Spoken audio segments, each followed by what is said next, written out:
ኢትዮ ኤፍኤም 107.8 የኢትዮጵያውያን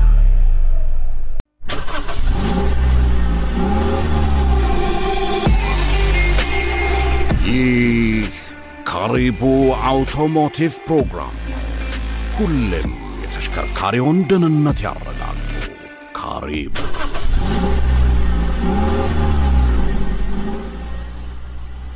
ካሪቡ አውቶሞቲቭ ፕሮግራማችንን እየተከታተላችሁ ነው አድማጮቻችን። እስከ 3 ሰዓት ድረስ አብረናችሁ ቆይታ እናደርጋለን። ቀደም ብዬ ወደ አነሳውላችሁና የኤሌክትሪክ ኃይል ተጠቃሚ ተሽከርካሪዎችን ወደሚመለከተው ጉዳያችን ነው በቀጥታ የምናልፈው። ዛሬ ኢትዮ ቴሌኮም ከኤሌክትሪክ ኃይል ተጠቃሚ ተሽከርካሪዎች ጋር በተያያዘ አዲስ ዜና ጥሩ ነገር አሰምቶናል። ካሪቡ አውቶሞቲቭ ፕሮግራማችንም በተደረገለት ጥሪ መሰረት ቦታው ላይ ተገኝቶ ብዙ ነገሮችን ታዝቧል። እስቲ በቅድሚያ የኢትዮ ቴሌኮም ቺፍ ቴክኖሎጂ ኦፊሰር አቶ ታሪኩ ደምሴን እናነጋግራለን። በቀጥታ የስልክ መስመራችን ላይ ተገኝተዋል። ሄሎ ጤና ይስጥልኝ። እንደምን አመሹ አቶ ታሪኩ? እግዚአብሔር ይመስገን ሰላም ናችሁ? እንዴት ናችሁ? አለን አብረን ነው ያልነው እንግዲህ በድጋሚ ጥሩ ጊዜ ነበር እንግዲህ ዛሬ ሁለተኛውን የኤሌክትሪክ ተሽከርካሪዎች ቻርጅ ማድረጊያ ጣቢያችሁን ስራ አስጀምራችኋል። እስቲ ስለ አዲሱ ጣቢያ ቦታ፣ አገልግሎት እና ሌሎች ነገሮች ቢነግሩን በሱ ብንጀምር። እሺ አመሰግናለሁ። በድጋሚ ሁለተኛ የኤሌክትሪክ ቬሂክል ቻርጂንግ ስቴሽን ቦሌ ወደ መገናኛ ሲኬድ ወደ ምንድነው አንበሳ ገራጅ አካባቢ ነው የገነባ ነው። በአጠቃላይ ወደ 16 መኪኖችን በአንድ ጊዜ ቻርጅ ማድረግ የሚችል ካፓሲቲ ያለው ያንንዳቸው እስከ 600 ኪሎዋት እና እስከ 500 ኪሎዋት ፓወር ቻርጅ ማድረግ የሚችሉ ስቴሽን ነው ቢልድ ያደረግነው እና ስራ አስጀምረናል ዛሬ። ቀደም ሲል እንደምታውቁት በተመሳሳይ ሮድ ላይ ወደ ከኢምፔሪያል በተዘቅ ብሎ ወደ ቦሌ ዝቅ ብሎ የነበረው ቻርጂንግ ስቴሽን አይነቶች ናቸው። በቴክኖሎጂም በጣም ከፍተኛ ፓወር ማስተላለፍ የሚችሉ ቻርጅ ማድረግ የሚችሉ አቅም ያላቸው ነው ዲፕሎይ ያደረግነው። የተወሰኑ ተጨማሪም ፈንክሽናሊቲዎችን ይዞ የመጣበት ሁኔታ ነው ያለው ማለት ነው።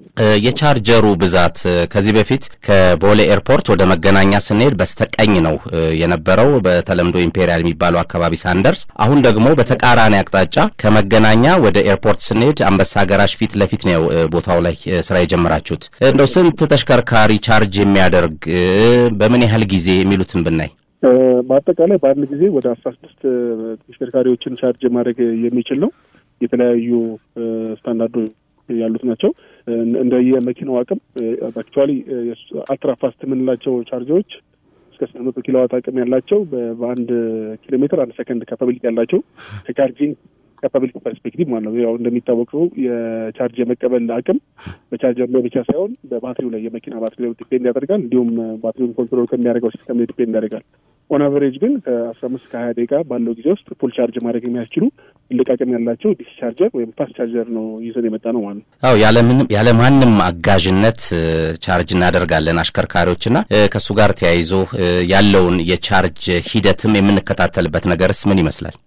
ያው ኢትዮ ቴሌኮም ይሄንን ቻርጂንግ ስቴሽን ቢልድ ሲያደርግ ካፓቢሊቲውን አጠቃላይ ቴክኖሎጂውን ለሀገር ከማስተዋወቅ እንዲሁም ለተጠቃሚ ከማቅረብ አንፃር ቀዳሚ የዲጂታል ሶሉሽን ፕሮቫይደር በመሆን በርካታ አዳዲስ ቴክኖሎጂዎችን ለደንበኞቹ እንዲሁም ለተቋማትም ለግለሰብ ደንበኞችም እያቀረበ ይገኛል። በሁለት መልኩ ነው። ያው ካፓቢሊቲውን ማምጣት፣ ሌሎች ከዚህ ካፓቢሊቲ እንዲማሩ የማድረግ ነውና እንደጠቀስከው ሰልፍ ሰርቪስ ወይም ራሱ ድራይቨሩ ወይም አሽከርካሪው ወይም መኪናው ባለቤት መጥቶ ራሱ ቻርጅ ማድረግ የሚችልበት ነው። ይሄ ደግሞ የቴሌብር ላይ እንደሚታወቀው ቴሌብር በጣም ፈጣን ምቹና ተወዳጅ የሆነ የፔመንት ፕላትፎርምና ፋይናንሻል ሰርቪስ የምንሰጥበት ፕላትፎርማችን ነው፣ አፕሊኬሽናችን ነው።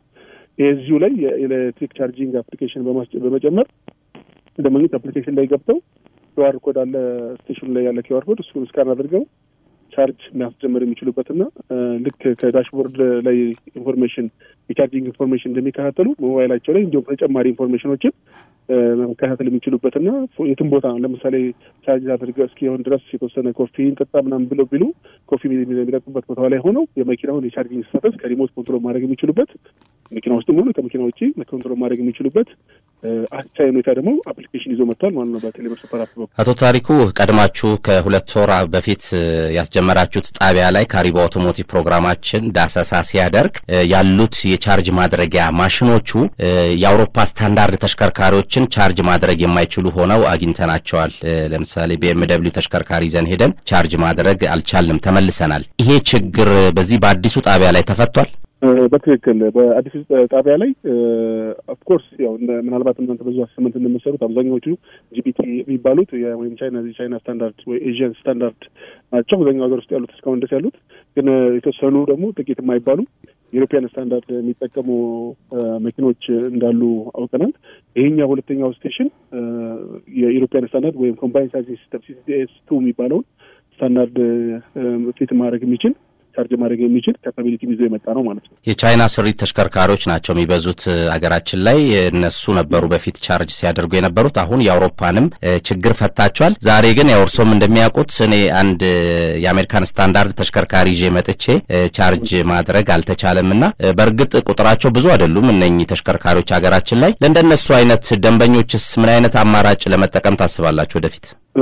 እንደሚታወቀው በኤሌክትሪክ ቻርጂንግ ላይ የዩሮፒያን ስታንዳርድ የቻይና ስታንዳርድ እና የአሜሪካን ስታንዳርዶች አሉ። ኮርስ አሜሪካን ስታንዳርድ የሚባለው የቴስላም አብዛኛው የሚጠቀምባቸው ናቸው። አክቹዋሊ ቴስላንም ቻርጅ የሚያደርጉ አሉ። ቴስላ የዩሮፒያን ስታንዳርድ ማለት የአሜሪካን ስታንዳርድ በተመለከተ ግን እነኛ የተከልናቸው የዩሮፒያን ስታንዳርድ አዳፕተር ራሱ እንትን ማለት በመጨመር ቻርጅ ማድረግ የሚችሉበትን ሁኔታ መፍጠር ይቻላል። እንዲሁም አይታው እንደሆነ ቅድም በጣም በቦታም በካፓሲቲም ከፍተኛ አቅም ያለው በተለይ ፓወር ዩኒት የሚባለው አለ አዘባክ ፓወር ዲስትሪቢዩት የሚያደርገው ከፍተኛ አቅም ያለው ስላለ ወደፊትም የደንበኞችን ፍላጎትና ዲማንድ በማየት እዚህ ስቴሽን ላይ ራሱ ተጨማሪ ማሳፊያ ማድረግ የሚችልበት ሁኔታ ይኖራል ማለት ነው። ሌሎች ስታንዳርዶች ሰፖርት ነው ማድረግ። እንግዲህ የመጀመሪያው ጣቢያችሁ ላይ አገልግሎት ከጀመራችሁ 2 ወር አካባቢ ነው። የነዳጅ ወረፋ ነው የሚመስለው። ብዙ ሰዎች ለምደውታል። እንደው ያለው ተሞክሮ በዚህ 2 ወር ውስጥ እንደው ምን ጥቅም አገኘን ማለት ይቻላል እንደ ኢትዮ ቴሌኮም እንደ ህብረተሰብም? አክቹዋሊ ኢትዮ ቴሌኮም ጥቅም ብሎ የሚቆጥረው ያው ደንበኞቹ ወይም እንደዚህ ጋር አስቻይነት ሁኔታ መፍጠሩን ነው ትልቅ ዋጋ ወይም ብሎ የሚያስበው። ሌላኛው ደግሞ ካፓቢሊቲ ቴክኖሎጂ በመጣ ቁጥር ቴክኖሎጂ ሀገር ውስጥ መምጣት የሚችልና እንደ ደንበኛ መጠቀም የሚችሉበት ሁኔታ መፍጠር፣ እንደ ሌሎች ተቋማት ደግሞ ካፓቢሊቲውን ብለው ራሳቸው የሚሰሩበትን በግልም ሆነ በተለያየ መንገድ የተቋቋሙ ድርጅቶች ሶሉሽን ማምዛት የሚችሉበትን ሁኔታ እሱ ማሳየት ብለን ነው የምናስበው እንጂ ከገበያ አንጻር ያው እንደሚታወቀው ነው የሚከፈለው በጣም አነስተኛ ነው። ፐር ኪሎዋት አወር ሰው እንደ ፕሮሞሽን 10 ብር ነው እያስከፈልን ያለ ነው። በዛ መልኩ ነው የምናየው። ስለዚህ ትልቁ ቤኔፊት ብለን የምናየው አስቻይነትን መፍጠርና ሌሎች ደግሞ ከዚህ ተምረው ቀጣይ ወደ ስራ መግባት የሚችሉበትን ሁኔታ መፍጠር ፕላስ ደግሞ የግሪን ሞቢሊቲ በተለይ ያው ኢትዮ ቴሌኮም ቀድም ስንጠቅሰው እንደነበረ ኢንቫይሮንመንታሊ ሪስፖንሲብል ተቋም ነው ብለን የምናስበው። ከዚህ በፊት በመንግስት በተወሰደው የግሪን ኢኒሼቲቭ ወደ 4.5 ሚሊዮን የሚሆኑ ዛፎችን ተክለናል። እንዲሁም ሶላር ጣቢያዎች አሉ በጣም በርካታ ወደ 2000 አካባቢ የሚሆኑ ሞባይል ጣቢያዎች አሉ። አጠቃላይ በደምራቸው ወደ 20 ሜጋዋት ሶላር ፓወር ማመንጨት የሚችሉ በድምር ማለት ነው። እነኚህ አጠቃላይ ላለው ለግሪን ኢንቫይሮንመንት እና ለግሪን ኢኮኖሚ ግንባታ ትልቅ አስተዋጽኦ ያደርጋሉ ብለን ነው የምናስበውና ይሄ ነው ትልቁ ኮንትሪቢዩሽን ብለን የምናስበው በእኛ በኩል። አዎ እንግዲህ እነኚህ በኤሌክትሮኒክ ሲስተም የትራንስፖርት አገልግሎት የሚሰጡ በተለምዶ ራይድ የምንላቸው ተሽከርካሪዎች በብዛት ኤሌክትሪክ ኃይል ተጠቃሚ ተሽከርካሪዎችን እየገዙ ወደ ስራ ገብተዋልና አሁን በኪሎዋት ብለን ስናስረዳ አንዳንዶችም ግልጽ ስለማይሆንላቸው እንደው እስቲ ለማሳያ 2-3 መኪኖችን ስም እንጥራና እከሌን ተሽከርካሪ ፉል ቻርጅ ለማድረግ ይሄን ያህል ብር ይፈጃል የሚለውን እንገራቸው ይቻላል። ለምሳሌ አንተ ሞዴሉን ብትነግረኝ አቲንክ ማውንት እስቲ BYD ሲገል የምትባለውን ተሽከርካሪ እናንሳት። አብዛኛው በከተማችን ላይ ያው BYD ሲጋል የምትባለው በጣም በብዛት የተነዳች ነው የምትገኘው።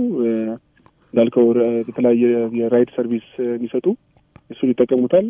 አሁን ባለን ሬት ወደ ቅድም ለጠቀስኩት ኪሎዋት አወር 10 ብር ማለት ነው። ግን BYD ኦልሞስት 40 አካባቢ ኪሎዋት አወር ስለሆነ በ400 ብር እዛ አካባቢ ባለ እንትን ፉል ቻርጅ ማድረግ የሚችሉበት ሁኔታ አለ ማለት ነው።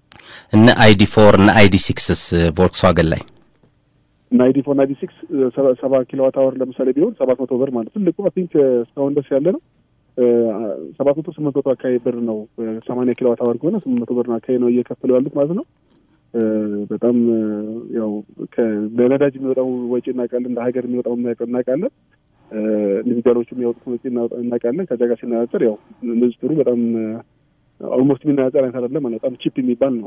ሀገራችን ኢትዮጵያ እንደሚታወቀው በጣም አፎርደብል ሆነ ወይም ቺፕ የሚባል የኤነርጂ ከመታቀርባ ሀገር ናት። ስለዚህ ይሄንን ሌቨሬጅ ማድረግም ራሱ አንዱ ትልቁ ጥቅም ነው ብለን ነው እናስበው እንደ ሀገርም እንደ ግለሰብም ማለት። አንዳንድ ሰዎች ነዳጅ ስንቀዳ ወረፋ ከሌለ 5 ደቂቃም አይፈጅም።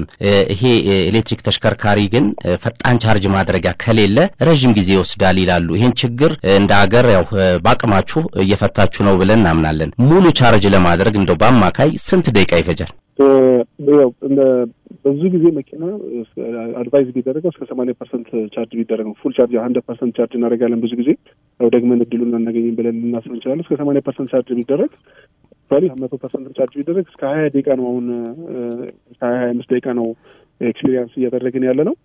ከቢቪም ቻርጅ ስታተሱ በቀነስን ቁጥር ደግሞ ከዛ ባነሰ ደቂቃ ውስጥ ቻርጅ ማድረግ ይቻላል ብለን የምናስበው ማለት ነው። ቅድም እንዳነሳሁት በጣም ዲስቻርጀር በጣም ሱፐር ፋስት የሚባሉት በመሌ የሚታወቁት ሌላ ቦታ 400 ኪሎዋት ካፓሲቲ ማክሲመም ያላቸው 450 ኪሎዋት ናቸው ማክሲመም ካፓሲቲ ያላቸው። እኛ የተከልናቸው እስከ 600 ኪሎዋት ካፓሲቲ ያላቸው ናቸው። እንደ መኪናው የመቀበል አቅም ከዛም በታች ቻርጅ ማድረግ የሚቻልበት ሁኔታ አለ ማለት ነው። ግን አብዛኛው የመኪና አምራቾች ኮንትሮል የሆነ ቻርጅ እንዲወር ስለሚፈልጉ የቻርጂንግ ፍጥነቱን የመቆጣጠር ነገር አለ። ስለዚህ 20-25 ደቂቃ በይዘ ፉል ቻርጅ ማድረግ የሚቻልበት ሁኔታ አለ ማለት 20 ደቂቃ አብዛኛው። የኢትዮ ቴሌኮም ዋና ስራ አስፈጻሚ ፍሬሕይወት ታምሩ አንድ ነገር ሲያነሱ ነበር በፕሮግራሙ ላይና አሁን ይሄ ኤሌክትሪክ ኃይል ተጠቃሚ ተሽከርካሪዎች እንደ ችግር ብለው የሚያነሱት ቻርጅ ማድረጊያውን ነው። በተለይ ከከተማ ወጥተን ወደ ክልል ከተሞች ስንሄድ እንሰጋለን። ይሄንን ለማስተካከል ይሄን ክፍተት ለመሙላት ኢትዮ ቴሌኮም ምን ያስባል ብለን ጠይቀናል። በእርግጥ ኢትዮ ቴሌኮም ከዘርፉ ውጪ መጥቶ ማህበራዊ ኃላፊነትን ለመወጣት እዚህ ስራ ውስጥ መሳተፉ ሊደነቅ ይገባል። በቀጣይ ምን ታስባላችሁ? በአዲስ አበባ ከተማ ውስጥ የማስፋት ወደ ክልል ከተሞች ሰዎች ደፍረው ተሽከርካሪዎቹን ይዘው እንዲወጡ በተለያየ ጊዜ የቻርጂንግ ስቴሽን ያው ደንበኞች ሲመጡ ምሽት ላይ ምንም ነገር ቪዚት እናደርጋለንና በጣም አፕሪሺየት ያደርጋሉ። ይሄን እዚህ ቅድም አንተ እንደጠቀስከው ቴሌኮም ወደዚህ እዚህ ዘርፍ ላይ ገብቶ ኮንትሪቢዩት ማድረጉ በነገራችን ላይ የኢንፍራስትራክቸር ከፓወር ጋር በተገናኘ ስራችን በዛ በኩል ብዙ ስራ አለ። ለምሳሌ 8800 በላይ ቢቲኤስ ጣቢያዎች አሉ። ሁሉም ባትሪ ያላቸው ሪክፋየር ራም የፓወር ኢንፍራስትራክቸር አላቸው። ስለዚህ ኢስሎት በጣም ከኛ የራቀ ነገር አለ። ግን ያው እንደ አስተዋጽኦ ደግሞ ግሪን ሞቢሊቲን ከመደገፍ አንጻር በጣም ከፍተኛ አስተዋጽኦ እንዳለው እናውቃለንና እዚህ ላይ እንትናለን።